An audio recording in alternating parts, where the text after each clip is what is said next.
Two memorandums of understanding were signed between Sri Lanka and Australia today in the fields of economic development and sports. The signing took place when Prime Minister Ranil Wickremesinghe met his Australian counterpart Malcom Turnbull as part of his 3-day official visit. The visiting Sri Lankan delegation, including the Prime Minister, was welcomed by the Australian Prime Minister with a guard of honour.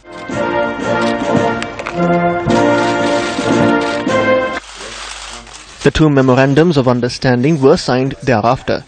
The M.o.U. on sports development was signed between the Minister of Sports, Sri Lanka, and his Australian counterpart, Greg Hunt. The M.o.U. for Development Cooperation was signed between Bryce Hutchison, the Australian High Commissioner to Sri Lanka, and Secretary to the Ministry of Finance, R.H.S. Samaratunga. We signed two important agreements today. One on economic development. But that was not complete without the one on sports.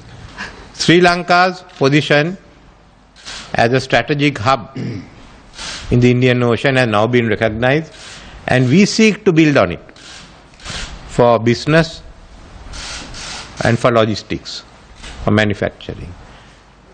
Asia Pacific is full of potential, of exciting ideas, and this is where the future lies. The Sri Lankan Australian community has made an enormous contribution to Australia, the most successful multicultural society in the world, in fields as diverse as business, culture, education, law, medicine and sport. And they are part of the bedrock on which our bilateral relationship is built. Now, I mentioned sport just now, and we were also pleased to witness the signing of a Memorandum of Understanding between Sri Lanka and Australia to strengthen cooperation in sport. Our close relationship and our many ties are only strengthened by our friendly competition on the cricket pitch, which we agreed was the only area in which we are rivalrous.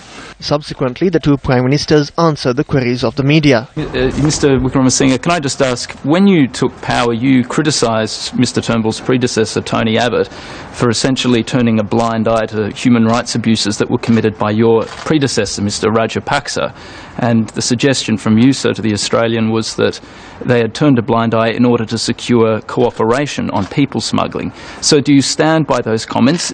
Tony Abbott is known to me, and we felt that there could have been more emphasis on the human rights situation in Sri Lanka. Now that's over. We are back in power. So did no long-term damage to the relationship? No, it's not. Why am I here? We're old friends. Last time we met, we were in opposition, each of us. The duo spoke to the media following the meeting, and Prime Minister Wickremesinghe expressed these thoughts on illegal migrants. Well, they left Sri Lanka illegally. They are welcome to return to Sri Lanka, and we won't prosecute them. So they can come back to Sri Lanka, and we will help them. But remember, they broke the law to come into Australia, or attempting to come to Australia.